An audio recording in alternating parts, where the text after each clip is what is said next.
नमस्कार मंडळी, आज आपण बनवणार आहे रव्याचा उपमा. चला तर मग बघूया त्यासाठी लागणारे साहित्य. मी इथे 1 वाटी रवा चाळून घेतलेला आहे. त्याचप्रमाणे आपण एका पॅन घेतलेला आहे. पॅनमध्ये 2 चम्मच तूप घालून घेतलेला आहे आणि हा रवा त्यामध्ये घालून घेणार आहे आणि मंद फ्लेमवर आपल्याला हा गुलाबी रंगापर्यंत परतून घ्यायचा आहे. इथे तुम्ही बघू शकता आपला रवा हा गुलाबी रंगावर छान असा भाजून परतून झालेला आहे.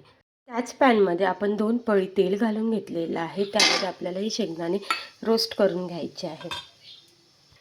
त्यामध्येच मी जिरं मोहरी घालून घेणार आहे आणि ही चना डाळ त्यामध्ये घालून घेणार आहे. 1 चम्मच मी चना डाळ घेतली ती यामध्ये घालून घेणार आहे. इथे मी कढीपत्ता घेतलेला आहे ते यामध्ये घातलेले आहे. त्याच तेलामध्ये आपल्याला बारीक कापून घेतलेली ही मिरची घालून घ्यायची आहे. तुम्ही कमी जास्त करू शकता.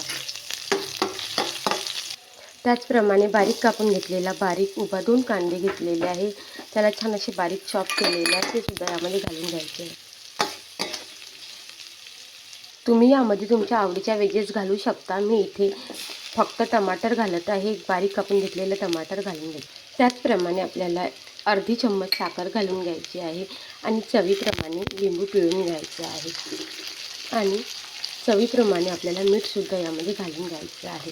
मी इथे 1 वाटी रवा घेतला आहे, त्यामुळे मी इथे 2 वाटी पाणी घालून घेणार आहे.